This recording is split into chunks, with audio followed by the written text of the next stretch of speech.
Assalamualaikum warahmatullahi wabarakatuh. Selamat pagi para pembelajar akuntansi. Kali ini bahasanya mengenai depresiasi dan prepaid expense ya. Jadi ini merupakan transaksi ke-7 dan ke-8 dari serangkaian mempelajari akuntansi dengan pendekatan 10 transaksi. Baik, kita mulai. Pertama adalah definisi depresiasi. Ya. Jadi depresiasi itu adalah pembebanan pencatatan biaya bulanan atas kepemilikan aset atau harta tetap di perusahaan. Jadi para pembelajar sekalian, ya. Jadi kalau setiap perusahaan itu atau setiap entitas itu mempunyai aset yang tidak dibebankan di saat pembeliannya. Ya, jadi dalam kasus PT perusahaan yang kita sedang buat laporan keuangannya, ini adalah perusahaan ini sudah mempunyai satu aset berupa satu buah mobil pick up seharga berapa atau senilai berapa? Senilai 30 juta. Dan berdasarkan pembahasan, diskusi, dan kesepakatan dari PT Satu Bumi ini, ya, jadi depresiasi itu adalah kesepakatan internal dari sebuah perusahaan.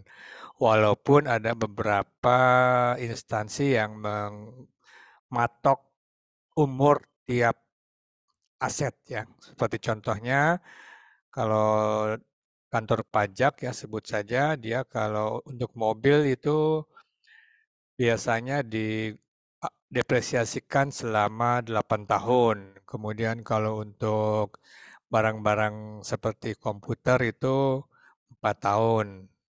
Mesin-mesin bisa 12 tahun dan bangunan secara utuh itu didepresiasikan selama 20 tahun dan tanah itu tidak ada depresiasinya. Itu bisa saja berubah atau bisa saja saya menyampaikannya secara tidak tepat. Tapi ini hanya untuk mengilustrasikan bahwa aset atau harta yang dimiliki oleh perusahaan itu harus didepresiasikan dan tidak dibebankan kepada profit and loss di dalam satu periode pelaporan ya. Jadi misalkan kemarin sebelumnya pada bulan Mei 2023 PT Satu Bumi sudah membeli mobil ya. Ini diulangi lagi dan mobil itu tidak atau bukan merupakan biaya pada periode itu, tetapi biaya pada periode selama kurun waktu 30 bulan ya. Sehingga satu bulannya sebesar 1 juta rupiah. Oke. Jadi dalam siklus akuntansi ini merupakan siklus pertama ya. Jadi adanya hitungan atau adanya analisa mengenai besarnya biaya depresiasi.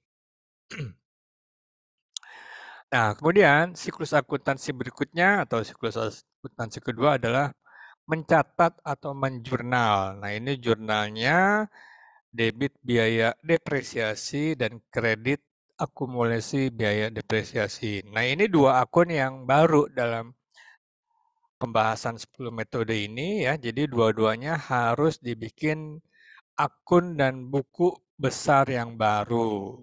Ya, sehingga buku besarnya semuanya atau dua-duanya dimulai dari nol ya.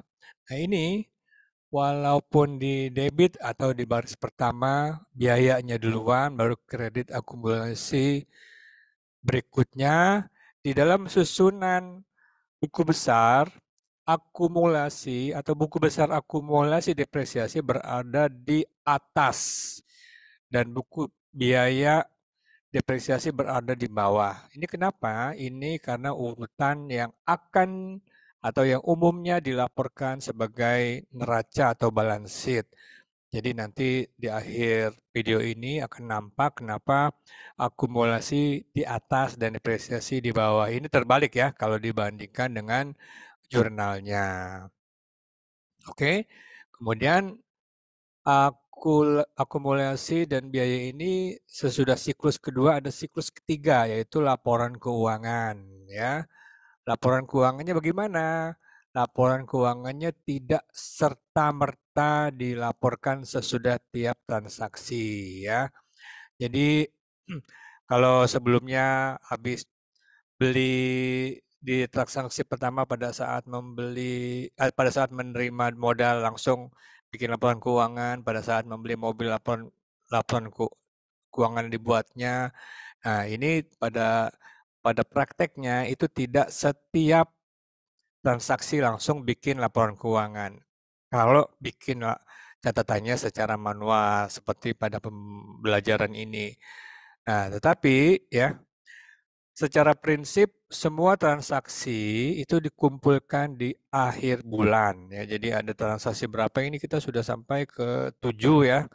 Pada bahasan depresiasi ini sudah transaksi ke-7. Nah, itu semuanya dilaporkan di akhir bulan. Tetapi para pembelajar itu sekarang tidak seperti itu. Apalagi kalau sudah bicara perusahaan ya, itu transaksinya sudah sangat banyak. Jadi sehari itu bukan hanya satu atau dua transaksi. Kalau transaksi penerimaan modal, ya memang cuma sekali aja umumnya ya. Kemudian transaksi pembelian aset ya, itu bisa jadi dalam setahun cuma sekali atau 2-3 kali atau bisa dikatakan bisa dihitung lah pembelian aset itu tidak sekali 2 kali. Terus kemudian pembayaran gaji. Pembayaran gaji itu umumnya sebulan sekali. Maaf. Nah, untuk pembelian dan penjualan stok atau inventory itu bisa sehari sampai puluhan kali ya. Bahkan kalau di penjualannya retail itu sehari bisa ratusan kali ya. Tetapi kalau dengan cara manual seperti ini itu metodenya tidak setiap penjualan terus kemudian bikin laporan keuangan. Tidak, itu ada metode lain yang tidak kami bahas. Dan kalau sekarang ini sudah zaman komputer, bahkan zaman handphone, transaksi tersebut sudah dilakukan atau dikerjakan oleh handphone atau komputer atau device ya. Jadi itulah makanya fungsi akuntan itu sudah digantikan oleh kecanggihan teknologi. Oke, lanjut. Kemudian kita ke transaksi ke-8 ya. Transaksi ke-8 dalam pembahasan metode 10 transaksi ini adalah membayar biaya di muka atau membayar prepaid expense ya. Jadi bahasa akuntansinya itu prepaid expense ya. Ini kami ulangi, transaksi ke-8 yang pertama adalah menerima modal, kemudian kedua membeli mobil secara hutang dan seterusnya, terakhir sebelumnya mencatat depresiasi dan sekarang membahas membayar di muka ya. Definisinya adalah membayar di muka adalah membayar sekarang untuk manfaat yang lama. Ini kedengarannya sama seperti membeli aset ya. Kalau membeli aset itu sudah jelas dan kepemilikannya sudah jelas juga menjadi PT Satu Bumi. Nah, kalau membayar sewa di muka ya contohnya itu juga secara literally sudah jelas ya. Kalau PT Satu Bumi membayar sewa untuk gudang atau untuk kantor atau untuk showroom atau untuk toko itu juga membayarnya sudah untuk waktu yang pasti ya. Sebut saja pada transaksi ini PT Satu Bumi membayar sewa ruangan untuk 2 tahun ke depan ya. Ini tulisannya setahun padahal 2 tahun ya. Ini dikoreksi aja. Kita ganti untuk 2 tahun ke depan, oke? Untuk 2 tahun ke depan sebesar 24 juta ya. Nah, berarti jurnalnya adalah debit biaya di muka kredit bank.